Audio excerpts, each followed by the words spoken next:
morning, and welcome again to The Constant Reader. I'm Donna Lamb. I have a special treat for you today. In the booth with me now is Sanderson Award-winning children's author, Sarah Ross. Good morning to you, Sarah. Good morning. It's nice to be here. We're going to be talking to Sarah about her latest project, but before that, Sarah will be reading from one of my favorites, The Princess and the Brave Toad. In a distant land, not so very long ago, there was a tiny princess. She was very fond of music and dance. As night came, the princess made her way to the ballroom, where she heard the most wonderful music and danced for hours. "Oh, it's late," she declared. She dashed quickly down the poorly lit avenues, so quickly that she did not see the figure spying on her from the shadows. The princess was captured by the Blue Knight, who had carried her away into his dungeon deep in the forest. The Blue Knight was very lonely and wanted to make the princess his bride. "You will stay, and you will love me," declared the knight, but still she refused him. This made the knight angry. "Then into the dungeon with you. Perhaps when you are cold and hungry, you will appreciate the fine home I offer you." The princess sat in the damp, chilly dungeon. Her fine gown had been torn and soiled, and she began to weep heavy tears. In her moment of sorrow, she did not notice the toad creep over to her. "Why are you crying?" asked the toad. She was startled and fled to the corner as he spoke. "Who are you?" she asked nervously. "I'm the toad," he croaked. "The Blue Knight is my brother."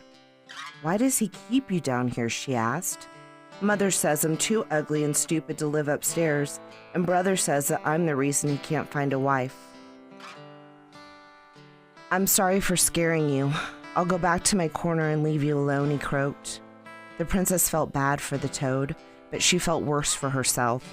She cried herself to sleep, dreaming of her warm bed and loving parents. Every day the Blue Knight or his mother, the Blue Witch, would retrieve her from the dungeon, and every day she'd resist them.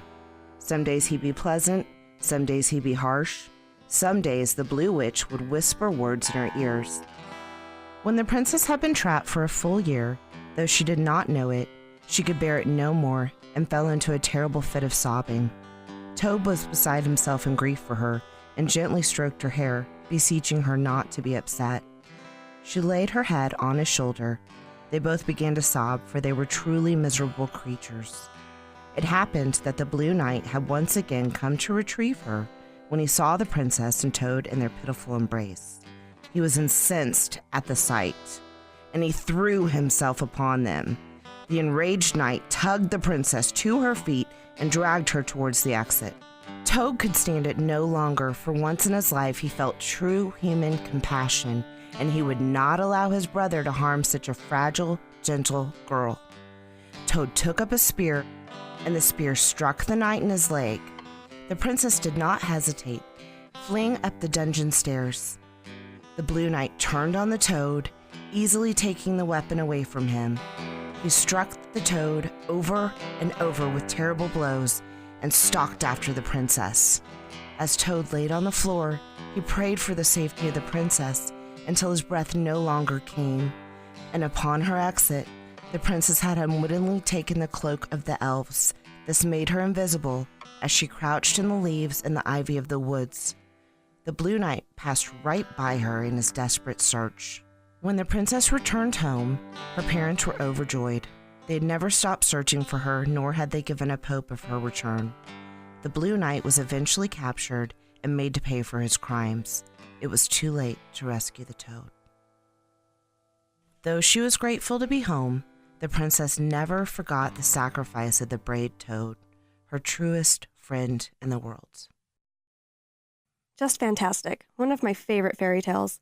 You've been listening to Sarah Ross read one of her classics, and when we come back, we're going to talk to her about her latest project, so stick around.